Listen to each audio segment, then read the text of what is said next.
오늘도 주의 전을 찾으시고 또 각자의 자리에서 하나님께 예배하시는 우리 모든 성도님들께 하나님의 은혜가 충만하시기를 주님의 이름으로 축복합니다. 성경에 여러분 많은 이야기들이 있습니다.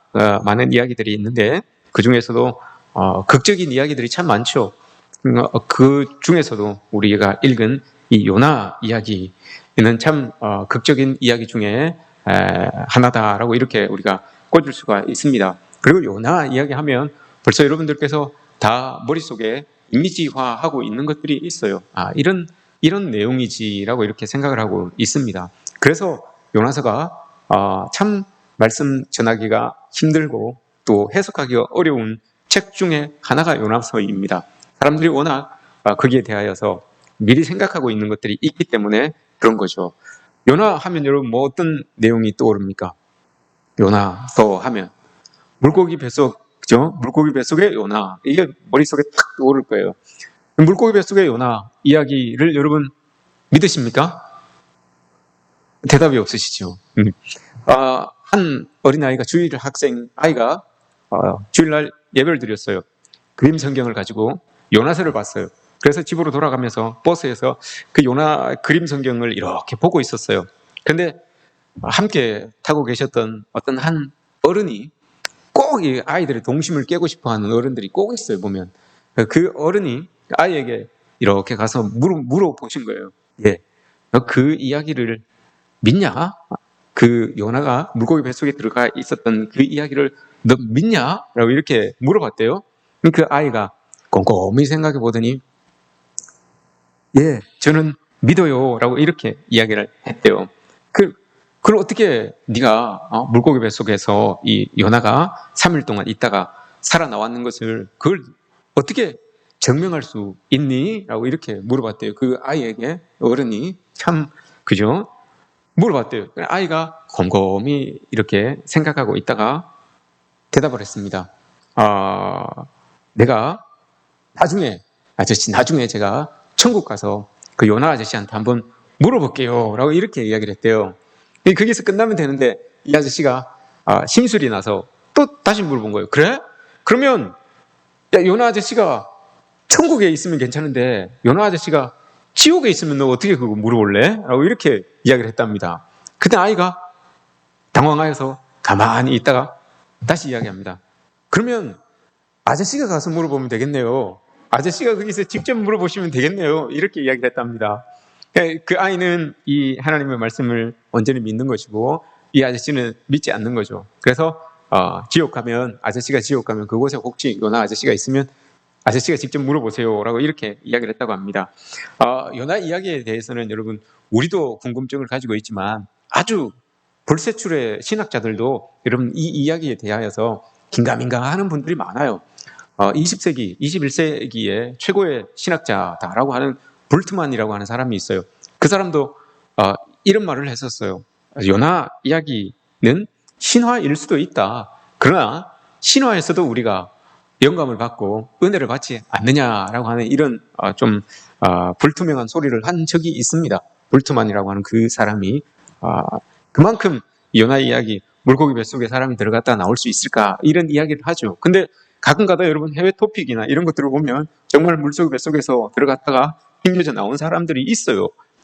해외 토픽 뉴스를 이렇게 보면 그런 게 있어요.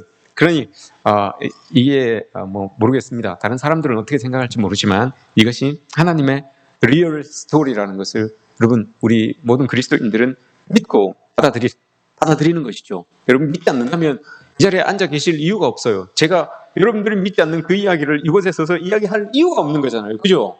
여러분은 어떻게 생각하십니까? 요나 이야기를 믿으십니까? 안 믿으십니까? 안 믿으신다면 제가 내려가고 그런 거죠. 그죠?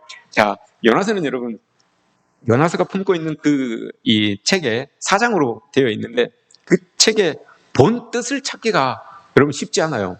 본 뜻을 찾기가 쉽지 않습니다. 왜냐하면 아까 여러분들이 말하였던 것처럼 요나서라고 하면 물고기 뱃속에 요나, 그 요나가 물고기 뱃속에 들어간 이유는 하나님이 저 동네 가서 복음을 전하라고 했는데 그게 싫어서 도망가다가 물에 빠져서 물고기 뱃속에 들어가게 됐다. 이렇게 이제 머릿속에 딱 있는 거예요. 그래서 그것과 연관을 시켜서 요나서라고 하면 선교, 복음을 전하는 거, 전도, 여기에 이제 우리가 이렇게 메시지를 매치시켜서 생각할 때가 많습니다.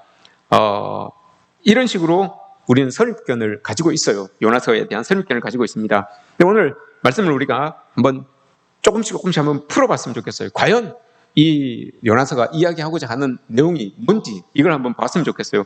1장 1절을 보시면 하나님께서 요나에게 명하십니다. 여호와의 말씀이 아미떼의 아들 요나에게 임하니라. 뭐라고 이야기하는가 하면, 너는 일어나서 저 큰 성읍 니느웨에 가서 하나님의 말씀을 전해라 라고 이렇게 말합니다. 하나님의 말씀을 가서 그 니느웨에 가서 네가 전해라 라고 이렇게 말씀을 하셨어요. 복음을 외쳐라 라고 이렇게 이야기를 합니다. 근데 여러분, 우리가 그냥 성경을 이렇게 읽으면 하나님께서 요나에게 선교를 명하셨구나 이렇게 생각할 수가 있습니다. 그런데 성경을 자주 이렇게 묵상하시고 또 이곳저곳을 이렇게 살펴보시는 분들은 이 말씀을 딱 읽으면서 뭔가 하나가 딱 떠올라야 돼요. 어떤 내용이 하나가 딱 떠올라야 되는데, 그게 어떤 내용인가 하면, 왜 하나님께서 요나에게 지금 이 시점에서 니느웨를 가서 복음을 전하라고 하실까? 이걸 여러분 우리가 궁금증을 가지고 있어야 돼요. 왜 그런가 하면, 지금 이 니느웨라고 하는 이 도시는 아수르라고 하는 대제국, 당시에 아주 강대국이었죠. 그 강대국의 수도였어요. 강대국의 수도였던 그 니느웨였단 말입니다. 니느웨라는 동네였는데 그곳에 가서 복음을 전하라라고 이렇게 이야기를 했어요. 근데 왜 이게 이상한 것이냐라고 하면, 요나가 지금 활동하고 있는 시대가 여로보암입니다. 북이스라엘의 여로보암 2세 때 지금 이 요나가 선지자로서 북이스라엘에서 활동을 하고 있어요. 근데 그 북이스라엘이 어떤 상황에 지금 빠져 있는가 하면, 이게 중요한 거죠. 북이스라엘이 어떤 상황에 빠져 있는가 하면, 열왕기하 14장에 보면 북이스라엘의 상황을 보여주고 계세요. 요나가 활동하고 있는 그 북이스라엘, 하나님의 백성들이라고 하는 그 북이스라엘의 상황을 이렇게 보여주세요. 열왕기하 12장에서 뭐라고 이야기하는가 하면, 여로보암 2세가 사마리아, 그러니까 북이스라엘의 수도죠. 사마리아에서 41년을 통치를 합니다.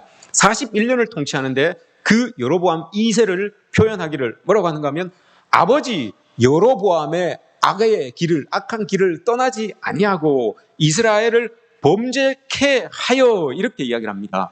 여로보암 2세가 통치를 하고 있는데, 이 여로보암 2세가 자기 아버지 여로보암 1세가 통치하고 있을 때 그 악한 모습들을 그대로 이스라엘에게 심어준 거예요. 통치하면서 이스라엘에게 이야기를 한 거예요. 그랬더니 그 이스라엘 사람들이 그 여로보암 2세가 자기들에게 권고하는 그것을 딱 끊어내지 못하고 이스라엘로 범죄케 하여, 이스라엘이 알아서 죄를 짓는 거예요. 알아서 이스라엘이 여로보암이 이야기하는 것들을 다 받아들여서 스스로 그렇게 범죄를 하고 있는 이런 상황이에요.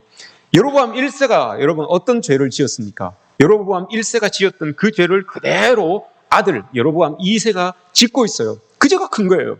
여로보암 1세가 북이스라엘의 왕이 됐어요. 왕이 되고 나니까 그때까지만 해도 이게 남유다와 이 왕래가 자유로웠습니다. 그러니 이스라엘 백성들, 유대인들은 성전을 중심으로 그들의 삶이 돌아가고 있잖아요. 그죠? 성전 중심의 삶이잖아요. 당시만 해도 성전이 예루살렘에 있었어요. 그 예루살렘에 있었는데 북이스라엘 남유다가 이렇게 국경선이 뚝 있음에도 불구하고 절기가 되면, 주일이 되면 북쪽에 있는 이스라엘 사람들이 남쪽 유다 예루살렘에 가서 예배를 드리는 거예요. 다 예루살렘에 가서 예배를 드리니 이 여로보암이 딱 생각하기를, 이러다가 내 왕권이 이게 흔들리는 거 아닌가. 저 사람들이 남유다에 내려가서 예배를 드리다가 혹시 여로보암의 말을 듣고 그쪽으로 다 귀화하면 어떻게 될까? 혹시 그 사람들의 말에 영향을 받아서 우리나라로 돌아와서, 북이스라엘로 돌아와서 나에게 반기를 들면 어떡할까? 생각이 딱 든 거예요. 그래서 이 여로보암이 어떤 수를 썼는가 하면, 단과 베델에다가, 이스라엘 안에 북이스라엘에 있어요. 단은 저 이스라엘 제일 끝이잖아요. 제일 위에잖아요. 제일 위에다가 제단을 하나 만들었어요. 그리고 베델에다가 또 제단을 하나 더 만들었어요. 두 개를 이렇게 만들어 놓고, 이제 우리는 예루살렘에 내려갈 필요 없습니다. 예루살렘에 내려가지 말고 우리 여기에서 예배를 드립시다 라고 단과 베델에다가 제단을 만들어 놔요. 그리고 그 제단에다가 송아지를 딱 만들어서 올려놓습니다. 그러고 한다는 말이 이것이 우리를, 이스라엘 백성들을 광야에서 이끌어낸 신입니다 라고 하면서 이제 우리 이걸 섬깁시다 라고 이렇게 이야기를 하는 겁니다. 여로보암 1세가 그렇게 한 거예요. 그랬더니 이스라엘 백성들이 그럼 그게 반기를 들지 아니하고 아유 잘 된대요. 우리도 뭐 가기 힘들고 어렵고 멀기도 했는데 차라리 잘 된대요. 그러면서 그 단에서 그 베델에서 자기들이 만들어 놓은 그 여로보암 왕이 만들어 놓은 그 송아지를 섬기고 있는 겁니다. 그러면서 하나님을 멀리하는 하나님의 백성으로서의 자리를 떠나버리게 되는 그 죄를 이스라엘 백성들이 범하고 있는 거예요. 근데 그걸 그대로 여로보암 2세가 받아서 이 이스라엘 백성들을 그렇게 통치를 하고 있는 거예요. 그랬더니 이스라엘 백성들, 그 북이스라엘에 속해 있는 많은 그리스도인들이, 많은 하나님의 백성들이 하나님을 떠나보내고 그렇게 우상을 섬기면서 살아가고 있었던 그런 상황이었어요. 그런 상황이면 여러분, 그런 상황에서 지금 요나가 하나님의 선지자로서 복음을 그 땅에서 북이스라엘에서 하나님의 복음을 지금 전하고 있는 상황이에요. 하나님이 봤을 때는, 하나님이 보셨을 때는 어떻게 보면 북이스라엘이 여러분 니누웨보다도, 이방 땅 니누웨보다도 지금 영적으로 더 힘든 상태예요. 더 선지자가 필요한 그런 상태예요. 그런 상태인데 하나님께서 이 요나를 딱 불러가지고 너 여기 사역 그만하고 니누웨로 가라. 니누웨 가서 사역을 해라 라고 이렇게 이야기를 하는 거예요. 그러니 여러분 이걸 읽으면서, 오늘 1장 1절을 읽으면서 하나님께서 왜 이렇게 하셨을까? 더 지금 여기가 더 심각한데, 여기가 더 어려움을 겪고 있는데, 영적으로 더 타락한 그런 상황인데 왜 이방에 가서 하나님께서 선교를 하라고 그러실까? 이걸 여러분 우리가 생각을 딱 하고 이 본문을 봐야 된다는 거죠. 결론은 이거예요. 여러분 당구를 치시는 분이 계시는지 모르겠습니다. 당구를 칠 때 저도 잘 모르지만 당구를 칠 때 여러분 공을 바로 그냥 다이렉트로 탁 맞추는 방법도 있지만 돌려서 이렇게 3쿠션이라고 하죠. 작은 곳을 3번 이렇게 딱 맞추고 요 목표물을 딱 맞추게 하는 그런 기술도 있어요. 그게 3쿠션이라고 합니다. 여러분 공을 바로 딱 맞추는 것과 3번 이렇게 탁탁탁탁 돌아가서 여기를 딱 맞추는 것과 어느 게 여러분 더 긴장이 됩니까? 어느 것에 더 집중을 합니까? 어느 것에 더 감탄을 합니까, 여러분? 하나님께서 오늘 요나를 니누웨로 보내신 이유가 여러분 3쿠션이에요. 왜냐하면 니누웨가 회개하는 그 모습을 보고 이스라엘이 깨달으라는 거예요. 이걸 이야기해주고 싶었던 거예요. 이게 숨어있는 메시지예요. 드러나는 메시지는 요나를 통하여서 니누웨에 가서 선교를, 하나님의 복음을 이야기하는 거지만 숨겨진 메시지가 그 복음을 믿고 회개하는 니누웨 사람들을 보고 그 땅에서 북이스라엘에서 하나님의 백성이지만 하나님 백성답지 못하게 살아가고 있는 그 사람들이 회개하고 돌아오라라고 하는 거, 이게 여러분 숨어있는 메시지예요. 이걸 우리가 볼 수 있어야 되는 거죠. 이게 요나서의 여러분 결론이에요. 숨어있는 그 속에서 하나님의 메시지를 딱 발견해낼 수 있어야 되는 거죠. 3장을 보시면 이 요나가 하나님의 명령을 받습니다. 뱃속에서 나와서, 물고기 뱃속에서 나와서, 오늘 읽은 본문 뒤의 내용이죠. 나와서 하나님께 명령을 받습니다. 하나님께서 두 번째 요나에게 말씀하여 가라사대 일어나서 저 큰 성읍 니누웨로 가서 내가 너에게 명령한 말을 그들에게 선포하라 라고 이렇게 말했어요. 니누웨에 가서 이야기하라고 했습니다. 그랬더니 요나가 여러분 일어납니다. 꾸역꾸역 일어나서 갑니다. 이 한 번 거절했던 사람이에요. 한 번 거절했던 사람인데 뱃속을 통과해서 다시 이제 나와서 가는 거예요. 다시 나오니까 하나님께서 다시 말씀을 한 거죠. 너 가라 라고 했어요. 그러니 요나가 갑니다. 투덜투덜 하면서 가요. 나는 가기 싫은데. 그러면서 가요. 가면서도 여러분 뭐라고 합니까? 3장을 보시면 여러분 3절에서 니누웨는 큰 성읍이에요. 그냥 다녀도 3일 동안 다녀야 되는 거리예요. 3일 동안 쭉 돌아와야지만 다 돌 수 있는 거리만큼의 큰 그런 니누웨란 말입니다. 그런데 요나가 여러분 거기에 들어가서 며칠을 전도합니까? 요나가 그 큰 성읍 그냥 돌아서 와도 3일 걸어와야 되는 그 거리를 요나가 거기에 들어가서 여러분 며칠을 전도합니까? 하루예요. 하루 딱 전도하고 딱 와요.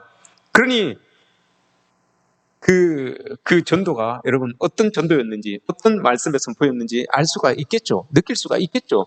그리고 여러분 이 요나가 전도한 그 내용을 한번 보십시오. 전도의 3대 요소가 여러분 뭡니까? 하나님의 말씀을 탁 전할 때 3대 요소가 있습니다. 그게 뭐죠? 첫 번째, 복음을 소개해야 되는 거예요. 예수 그리스도, 하나님에 대한 복음을 소개해야 되는 거죠. 그리고 회개를 촉구해야 되는 거예요. 그리고 난 다음에 심판에 대하여서 이야기를 해줘야 되죠. 이게 복음의 5대 요소 중에, 전도의 5대 요소 중에 3대 요소예요. 3대 요소가 그거죠. 복음을 이야기하고 소개하고 회개를 촉구하고 그리고 심판이 있습니다라는 거, 마지막 심판이 있습니다. 이거 세 개를 이야기해 줘야 되거든요. 근데 요나는 전도의 5대 요소도 아니고 3대 요소도 아니에요. 딱 한 개만 딱 이야기했어요. 뭘 이야기했습니까, 여러분? 심판만 이야기했어요. 그것도 야 40일 있다가 너희들 망한대 이렇게 하고 끊는 거예요. 그냥 야 40일 있다가 그냥 망한대 이렇게 하고 그냥 하루 동안 그냥 쑥 돌아온 거예요. 가는 곳마다 40일 있으면 니들 망한다, 40일 있으면 니들 망한다, 그리고 쑥 돌아온 거예요. 왜 망하는지도 이야기하지 않고, 야 적들이 쳐들어오나 뭐 지진이 나나 홍수가 나나 이런 것도 없어요. 그냥 40일 지나면 니들 망한대 라고 이렇게 하고 그냥 쑥 돌아온 거예요. 그러니까 복음이 소개되지 않은 거예요. 하나님 예수 그리스도가 소개되지 않은 거예요. 회개해. 너희들이 죄를 짓고 있으니까 그거 회개해야 된다. 그래야지만 구원받을 수 있다. 이걸 이야기하지 않은 거예요. 그리고는 그냥 가서 그냥 40일 지나면 니들 다 망한대 라고 하면서 그냥 부르르 돌아온 거예요. 그러니 한 달밖에 걸리지 않았겠죠. 한 달 그냥 덤성덤성 그냥 건성건성 그렇게 하루 동안 쑥 전투하고 온 거예요. 자기는 혹시나 내가 이렇게 제대로 복음을 소개하고 제대로 회개를 촉구했다가 저 사람들이 정말 믿고 하나님 믿고 돌아오면 어떡하나 전하면서도 말을 떼면서 복음을 이야기하면서도 심판을 이야기하면서도 그 마음속에는 그런 걱정이 있었겠죠. 저 사람들이 진짜 하나님 믿고 돌아오면 어떡하나, 그러면 안 되는데, 이런 마음이 요나의 마음속에는, 속마음에는 있었던 거죠. 그렇게 보니까 여러분 그게 진실한 전도가 되겠습니까? 그게 정말 막 가슴 절절한 마음으로 복음을 소개하고 예수 그리스도를 이야기하고 하는 그런 게 되겠습니까? 그런데 여러분 보세요. 그렇게 건성건성 이야기하고 왔는데도 니네의 백성들이, 여러분 왕이 베옷을 입고 선포를 합니다. 모든 백성들, 동물까지도 금식을 선포해라. 개도 베옷을 입히고 다 금식을 선포해라. 그리고 우리 하나님께 부르짖자, 회개하자 라고 이렇게 이야기를 해요. 그 이방 왕이 그냥 대충 정한 그 복음을 듣고도 여러분 그렇게 회개하면서 나옵니다. 그걸 보고 이스라엘이 깨달아는 거예요. 여러분 저렇게 복음에 대하여서 잘 알지도 못하는 사람들, 소개받지도 못했던 사람들이 심판당한다는 그 말 한마디에 왕으로부터 동물까지 다 금식을 선포하며 하나님께 회개를 하고 있는데, 하물며 수십 대 몇백 년을 예수를 알고 하나님을 알고 그 하나님의 백성으로 살아온 이스라엘 백성들이 어떻게 그렇게 할 수가 있느냐. 어떻게 버젓이 하나님이 시퍼렇게 살아계신 그 하나님을 놔두고 그렇게 우상을 섬기면서 자기들을 인도에는 신이라고 여기면서 그렇게 섬기면서 살 수가 있겠느냐. 이걸 이야기하고 싶었던 거예요. 이걸 보여주고 싶었던 거예요. 그 요나는 선교사로서, 선지자로서 이스라엘에서 선교를 했던 사람인데, 이 사람도 여러분 그 이스라엘에서 선교하면서 이스라엘 백성들에게 어느덧 물들어 있었던 그런 모습이 보여요. 이 선교하는 내용을 보면 그렇게 보여지죠. 그렇게 하나님의 사명을 맡은 사람으로서 선교를 감당해야 되는 사람이라면 속에 마음에 불일 듯 일어나는 그 뜨거움이 있어야 되는데, 이스라엘에서 그 선교 사역을 감당하다 보니 모든 이스라엘 백성들이 다 하나님을 떠난 사람들 같이 그렇게 보이니까 이 요나도 그런 모습이 은연중에 자기의 마음속에, 자기의 모습 속에 이렇게 비춰지고 있는 것을 우리가 이 본문을 보면서 알 수가 있죠. 예수님께서 누가복음 11장에서 사람들에게 그렇게 이야기를 합니다. 사람들에게 막 이 복음을 전하면서 죄에 빠진 세대들에게, 악한 세대들에게 내가 보여줄 수 있는 것은 요나의 표적밖에 없다라고 이렇게 말씀하셨어요. 그때 예수님께서 요나의 표적밖에 내가 너희들에게 보여줄 수 있는 건 없다라고 이렇게 이야기하는 것은 그거예요. 요나를 통하여서 니느웨의 백성이 회개했는데 그 이방 사람들도 회개하는데 이스라엘 백성들, 하나님을 믿는 사람들이 죄에 빠져서 살아가고 있다. 근데 그걸 보여주면서 너희들의 상황을 내가 지금 이야기해주고 싶다. 이걸 이야기하는 거예요. 누가복음 11장에서. 그러니 이방 사람들, 누가복음은 이방인들을 대상으로 쓴 책이잖아요. 이방 사람들도 하물며 하나님을 믿고 따르려고, 예수님을 따르려고 하는데 그리스도인들이 예수를 배척하고 있고 예수님을 믿지 않는다라고 하는 거. 내가 이 요나 시대 때도 이런 일이 있었는데 꼭 지금이 그런 때다. 그래서 내가 요나의 표적밖에 보여줄 게 없다. 요나를 통해서 회개한 니느웨 백성들을 보고 이스라엘 백성들이 회개하기를 원했던 것처럼 나도 그것밖에 없다. 돌아오는 이방인들을 보고 하나님을 잘 믿는 사람들이 더 하나님을 잘 믿었으면 좋겠다라고 하는 거, 이거밖에 예수님께서 보여줄 게 없다라고 이렇게 말씀을 하셨어요. 이 땅에 지금 이 시대를 살아가고 있는 그리스도인들에게 던질 수 있는 말씀도 이거예요, 여러분. 요나의 표적밖에 보여줄 게 없어요. 우리 모든 그리스도인들에게. 이방 사람들이 교회를 등기고 있고 하나님을 저버리려고 하는 그런 많은 상황 속에서 여러분, 그리스도인들이 어떻게 더 그들을 선교할 수 있고 어떻게 더 그들에게 예수 그리스도를 증거할 수 있겠습니까? 그건 딴 게 없어요. 믿는 사람으로서 더 잘 믿고 더 믿는 사람답게, 더 하나님의 사람답게 그렇게 살아갈 수밖에 없는 거예요. 그게 보여져야지만 인식들이 바뀌기 시작하는 거죠. 얼마나 여러분, 우리 그리스도인들 기독교에 대한 인식이 여러분 많이 떨어져 있습니까? 그걸 끌어올릴 수 있는 이 방법은 딴 게 없어요. 요나의 표적밖에 없어요. 이방인들이 돌아올 수 있게 하는 것은 그리스도인들이 더 그리스도인답게, 하나님의 백성답게 살아갈 수 있는 방법, 이것밖에 없다는 것을 말씀하고 있는 거죠. 1장에서 여러분 요나에게 말씀하셨습니다. 하나님께서 일어나서 가서 외쳐라 라고 이렇게 말씀하셨어요. 근데 요나가 여러분 뭐라고 합니까? 자기는 싫어요. 자기는 이스라엘에서, 북이스라엘에서 선교하면서 벌써 북이스라엘의 그 환경에 많이 젖어 들어 있어요. 그래서 싫은 거예요. 3절을 보십시오. 요나가 1장 3절입니다. 요나가 여호와의 얼굴을 피하려고 일어나 다시스로 도망하려 하여 라고 이렇게 이야기를 합니다. 여러분, 이 말씀 속에서 여호와의 얼굴을 피하여라고 하는 이 말씀은 내 임무와 내 소명을 내려놓았다, 이 말이에요. 하나님이 그런 소명을 시키신다면, 그런 사명을 저에게 주신다면 저는 그건 내려놓겠습니다, 이 말이에요. 내가 여호와의 얼굴을 피하여서 도망한다라고 하는 그 말은 나에게 주신 임무와 나에게 주신 소명을 난 내려놓겠습니다, 이 말인 거예요. 그 요나가 지금 그걸 내려놓고 도망가려고 하는 거죠. 여호와의 낯을 피하여서 하나님의 그 간섭하심이 없는 곳으로 자기는 가고 싶다는 거예요. 근데 그러면서 이 이유는 그거죠. 원수의 나라인데 어떻게 그 원수의 나라의 사람들이, 우리를 이렇게 핍박하고 어렵게 만드는 그 원수의 나라 사람들이 하나님의 사랑을 입을 수 있고 하나님의 은혜를 입어서 구원을 받을 수 있겠냐, 이 마음이 요나에게 있었던 거예요. 그리고 요나는 지독실이 말 안 듣는 이스라엘을 지금 표현하고 있는 이 인물이에요. 상징적으로 나타나고 있는 거예요. 지독실이 자기들의 복음만 이렇게 가지고 있으려고 말씀을 맡은 자로서의 우리다라고 하는 그런 선민의식에 꼭 사로잡혀 있는 이스라엘을 상징적으로 보여주는 인물이 바로 이 요나인 거죠.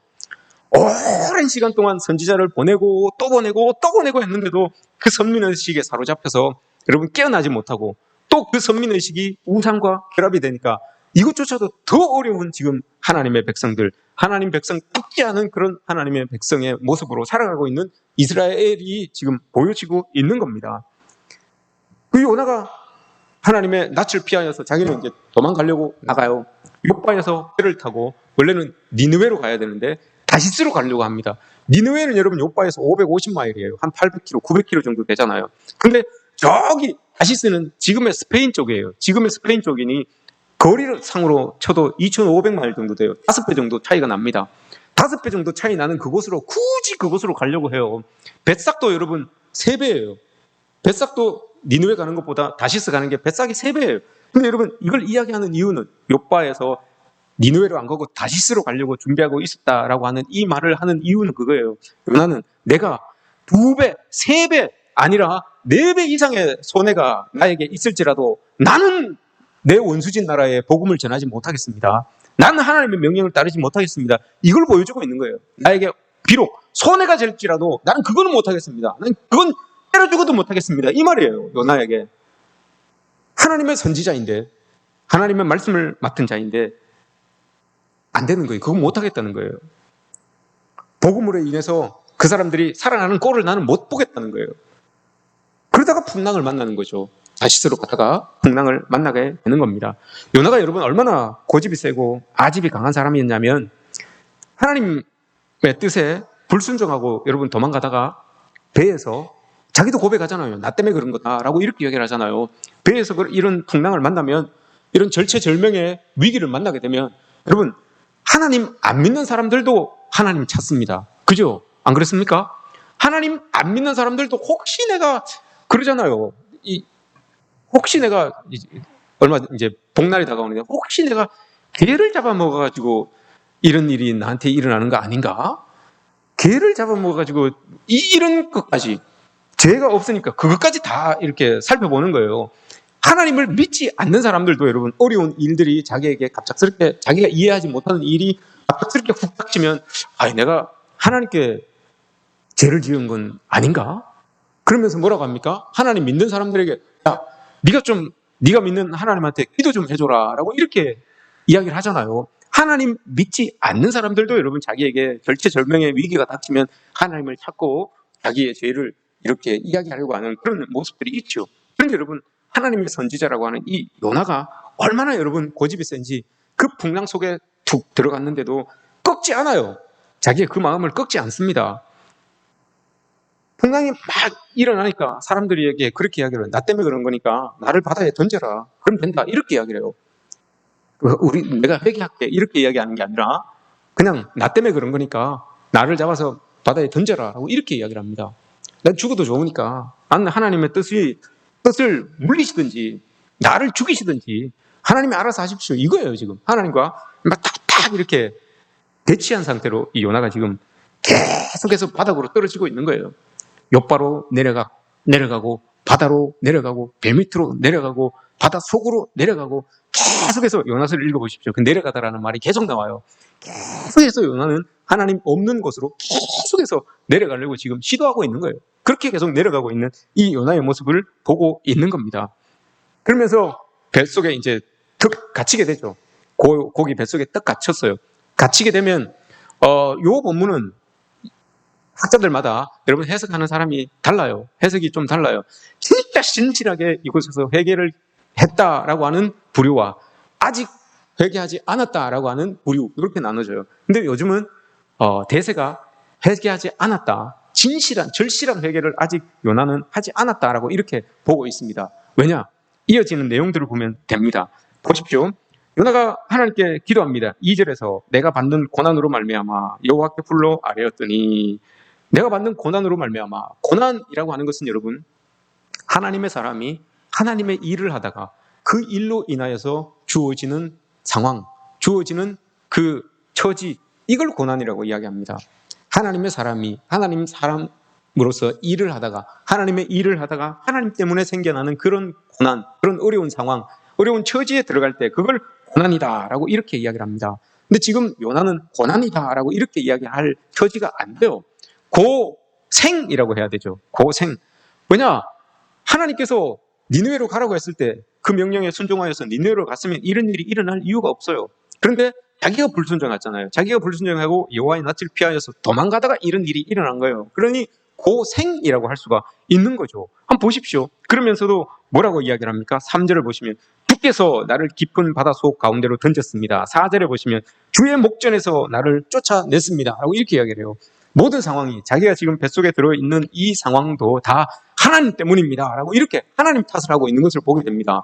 다 자기의 그 출발은 보지 아니하고 다 하나님 때문에 그렇게 이 일이 일어났습니다. 라고 이렇게 이야기를 합니다. 자신이 고난당하고만 있다고 그렇게 기도할 뿐이지 이 문제를 인식하거나 자신의 잘못을 고백하고 있지는 않습니다. 그러면서 하나님 탓이라고 다 이야기를 하고 있는 거죠. 이방 사람들도 여러분 이걸 알아요. 이방 사람들도 이걸 알고 요나를 막 꾸짖습니다.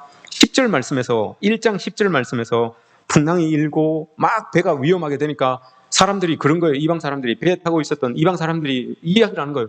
야 이게 무슨 일이냐. 이때는 풍랑이 일어나면 안 되는 때인데 이때는 이런 큰 파도가 일어날 때가 아닌데 시기가 아닌데 이런 일이 일어나니까 막 두려워하는 거예요. 그래서 그 이유가 뭘까? 왜 그럴까? 막 이야기를 하는데 요나가 그렇게 이야기를 하잖아요. 10절에서 내가 여호와의 얼굴을 피함인 줄을 그들에게 말하였으므로 이야기한 거예요. 하나님께서 나에게 이런 명령을 주셨는데 내가 그 임무를 그 사명을 내려놓았기 때문에 이 일이 일어났다라고 이렇게 이야기를 했어요. 요나가 그 이방 사람들에게 배에 타고 있는 이방 사람들에게 그렇게 이야기를 했더니 이방 사람들이 뭐라 그러는 거예요. 10절 말씀에서 심히 그 무리가 알고 심히 두려워하여 이르되 네가 어찌하여서 그렇게 행하였느냐? 너 하나님의 사람이 하나님의 낯을 피하여서 하나님의 사명을 내려놓고 그렇게 있으면 당연히 이런 일이 일어날 수밖에 없지. 너가 왜 그렇게 했느냐라고 이방 사람들이 선지자 요나를 막 뭐라 그러는 거예요.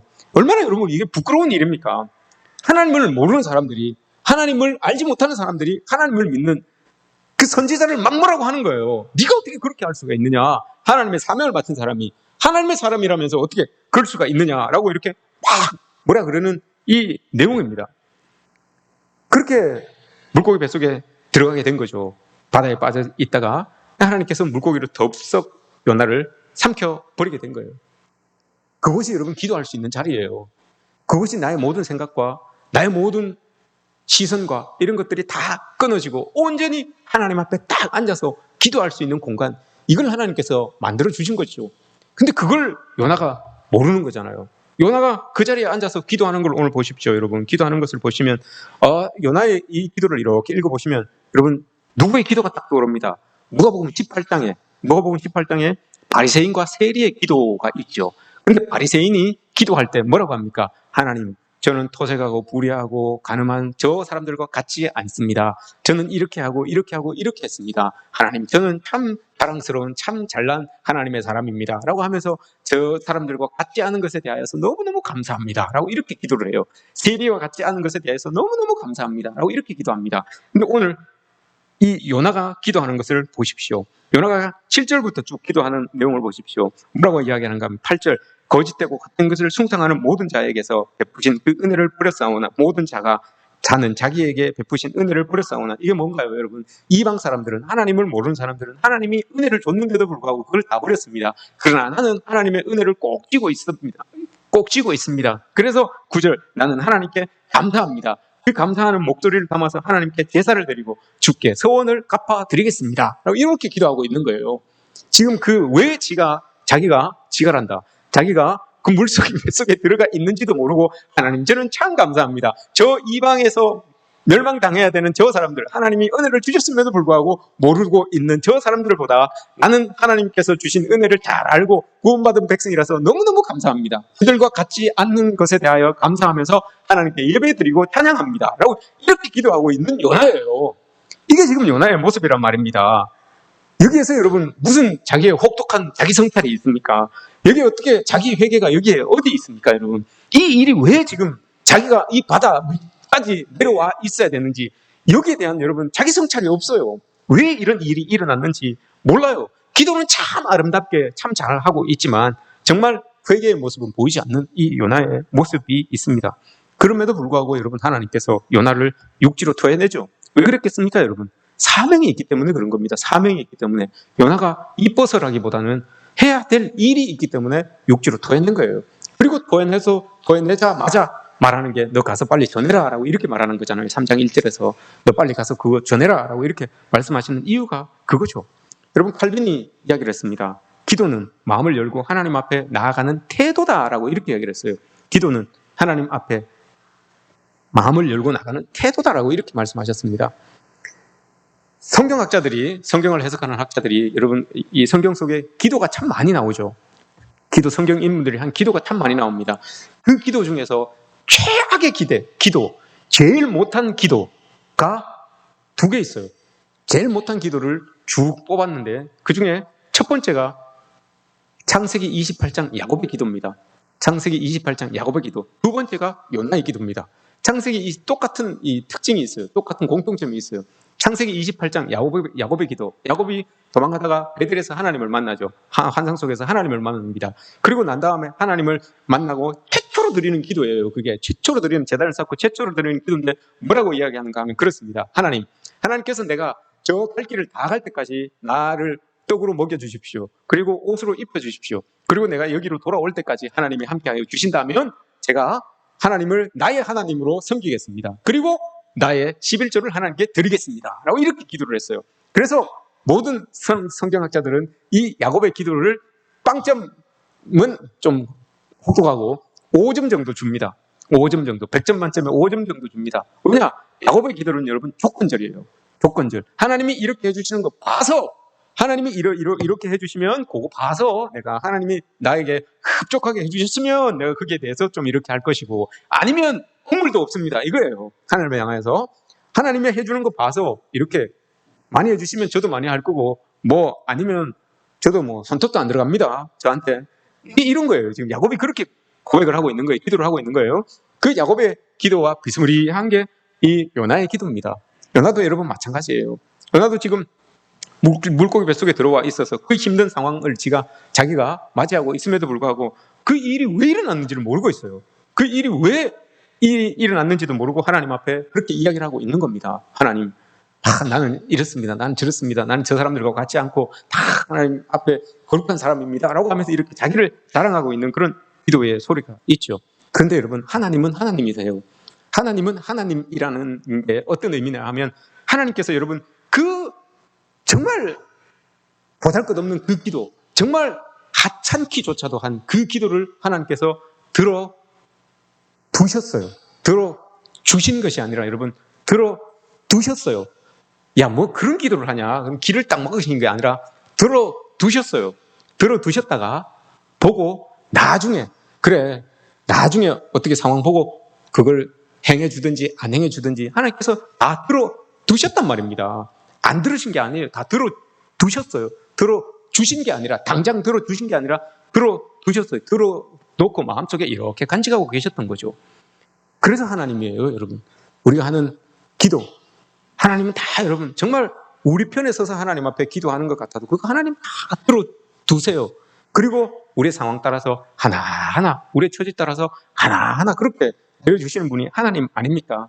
결국 여러분 일이 터져요. 4장 1절에서 그렇게 하루길 돌아다니면서 복음을 전하고 왔는데 생각지도 않은 일이 일어난 거예요. 이 니느웨 사람들이 모두가 다 왕으로부터 동물까지 다 베옷을 입고 음식을 하면서 회개를 한 거예요.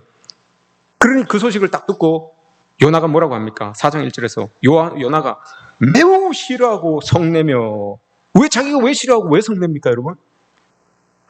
아니 하나님의 백성이 복음을 전해서 그 복음을 듣고 사람들이 돌아오면 기쁘고 즐거워야 되는데, 이 요나가 매우 싫어하고 성내며 싫다는 거예요. 자기는 하나님의 백성, 자기가 생각하고 있는 하나님이 있거든요. 하나님의 백성이 있거든요. 하나님의 백성만 하나님의 복을 받아야 되고, 만약에 이방인들이 복을 받게 되면 그 복도 우리 하나님의 백성들을 통하여서 조금 전해지는 그 부스러기 정도만 받아야 되는데, 이 사람들이 자기들의 위치를 위협하는 그런 하나님의 은혜 아래에 들어온다고 하니 이 요나가 성을 내고 화를 낼 수밖에 없는 그런 상황이 돼버린 겁니다. 그럼 이게 얼마나 여러분 편협합니까? 신앙이 얼마나 편협합니까? 자기의 그 불성실한 그 선교를 통해서도 이렇게 짐승까지 금식하면서 하나님께 돌아온 이 이방인들인데, 요나가 여기에 여러분 이걸 볼 수 있어야죠. 이걸 딱 봐야 되죠. 내가 그렇게 대충 하나님의 말씀을 전했는데도, 말씀도 제대로 전하지 않았는데도 저들이 예수를 믿고 돌아오는구나, 하나님께로 돌아오는구나, 이걸 깨달아야 되는 거예요. 그럼 자기가 그걸 들고 그 마음을 가지고 이스라엘에 돌아가서 그걸 보여줘야 되는 거죠. 이스라엘 백성들에게, 우상에 빠져있는 하나님의 백성들에게, 하나님 성도답지 않은 그 하나님의 백성들에게, 하나님의 없는 것처럼 살아가는 하나님을 믿는 그 사람들에게 이 모습을 보여줘야 되는 거예요. 근데 지금 요나가 화를 냅니다. 막 짜증을 내요. 요나는 아마 자기가 자신을 봤을 때 제일 신실하고 흔들림 없는 그런 하나님의 선지자로 그렇게 여겼을 겁니다. 그러나 여러분, 사실 이 요나는 소신을 가장한 아집이 있고 비전으로 포장된 야망이 있습니다. 그리고 헌신을 가장한 자기 만족에 갇혀있는 그런 요나였습니다. 그래서 여러분, 하나님께서 물고기 뱃속이라는 곳을 사용하신 거예요. 그곳은 여러분 내 아집이 통하지 않는 곳이에요. 그곳은 나의 능력이 통하지 않는 곳이에요. 그것은 여러분 어떤 것도, 내 소신도 통하지 않는 곳이에요. 모든 것이 다 차단되고 다 막혀있는 곳이에요. 오로지 나와 하나님 둘만이 있는 공간입니다. 그곳에서 나를 보라는 거죠. 그곳에서 이스라엘을 보라는 거예요. 그렇게 하나님 앞에 올바로 서기를 원했던 게 하나님의 마음인 거예요. 그렇게 될 때 여러분, 그 장소, 그곳에서는 하나님은 커지는 장소이고 나는 작아지는 장소가 되는 겁니다. 그렇게 될 때 내 눈에 하나님의 마음이 보여지는 것이고 하나님의 뜻이 어디 계신지 그게 보여지는 거예요. 요나가 여러분 그렇게 기도하잖아요. 내가 주의 전에서 쫓겨날지라도 나는 주의 성전을 바라보겠습니다 라고 이렇게 이야기를 해요. 여러분 성전을 바라본다는 건 이스라엘 백성들의 정체성이에요.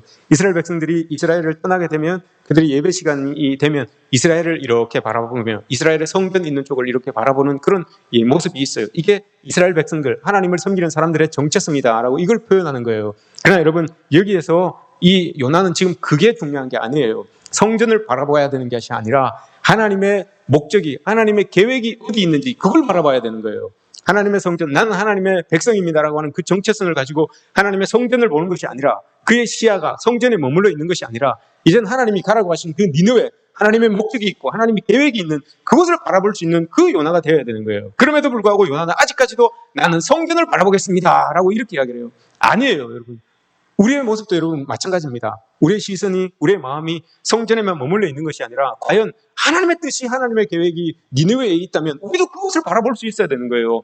하나님의 마음이 여러분 그 백성에게 있다면 우리의 마음도 그 백성을 향하여서 열려질 수가 있어야 되는 거예요. 그렇게 하나님은 요구하고 계시는데도 불구하고 우리가 고집을 피우면서 나의 성전은, 나의 눈은 성전을 바라보고 있습니다 라고 이렇게 이야기하면 여러분 이건 맞지 않는 거예요.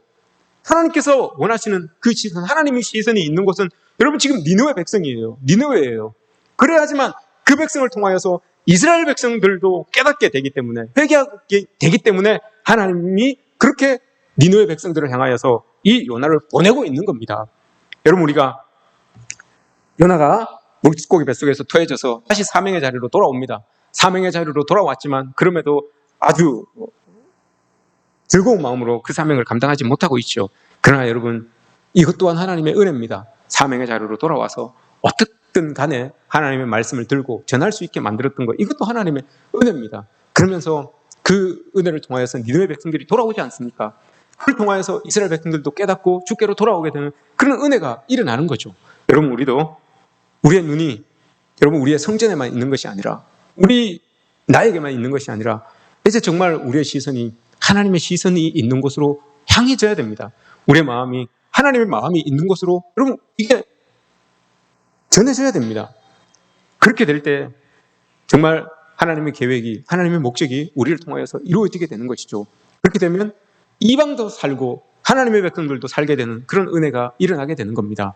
여러분 나를 통하여서 내가 정말 하나님이 가지고 계시는 그 뜻에, 그 시선에 나의 시선을 맞춤으로 말미암아서 이방인들도 하나님께로 돌아오고 나 또한 더욱더 하나님의 백성답게 사라지게 되는 그런 은혜가 우리의 모든 삶 가운데 있어지기를 축복합니다.